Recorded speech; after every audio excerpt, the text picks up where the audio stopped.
lui Teibil, care învăluie de dimineață până seara. Oamenii spun că mirosul provine de la rezidurile din Otopeni și sunt deciși să meargă peste autorități. Cătălin Grădinaru este în continuare acolo alături de aceștia și vine într-o transmisiune specială. Cătălin, te ascultăm.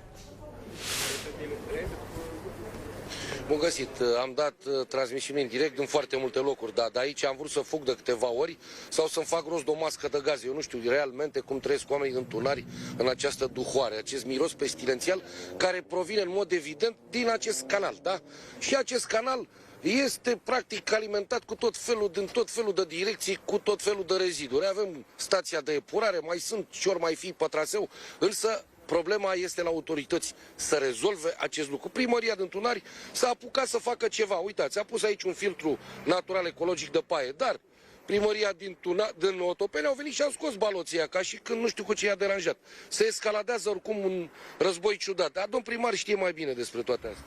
Bună ziua din noi, mulțumim pentru că vă cinstim să promovăm sau cel puțin să tragem un semnal de alarmă în ceea ce se întâmplă. Dar, într-adevăr, dimineața, cu 300 de oameni pașnici, am venit aici și am făcut, în afara protestului, am făcut acest dig, să-i spunem, baraj, filtru din paie.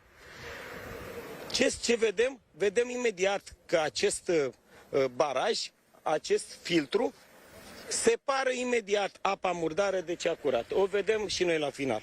Ce se întâmplă după ce am plecat? Ne-am trezit aici cu un buldo-excavator, cu 2 funcționari, trimiși de către primărie, să scoată baloți. Deci ce să înțeleg? Că primăria orașului Otopeni, cu stația de epurare, cu administratul stației de epurare, sunt mână-mână. Ne-a sfidat, nu ne-a în derâdere, iar eu nu pot să fiu pasiv. Am decis ca de astăzi să montez un cort și să mut sediul primăriei aici, ca toată lumea care vine și tranzitează localitatea noastră sau au nevoie să ridice un certificat de urbanism, autorizație sau ceva, să vină aici, să simtă mirosul, să vadă cum trăim noi. Eu toată ziua astăzi am tot așteptat pe cineva de la Apele Române, da?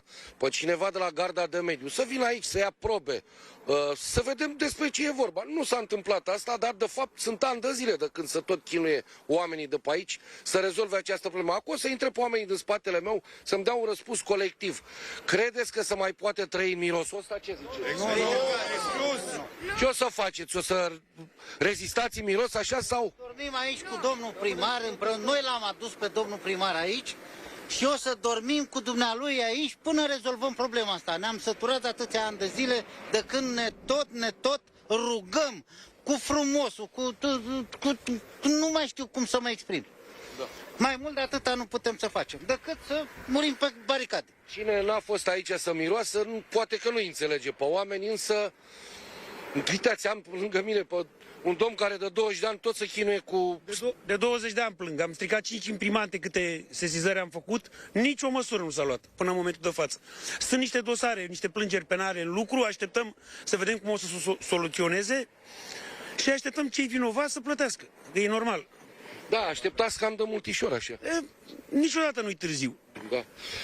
Vă imaginați totuși că oamenii ăștia nu pot să-și deschidă ferestrele, să aerisească în casă, să trăiască liniștiți. Aviz autorităților, zic că are cine să aibă grijă. Dorm. Cătălin, mulțumesc foarte mult. Un șofer din Timișoara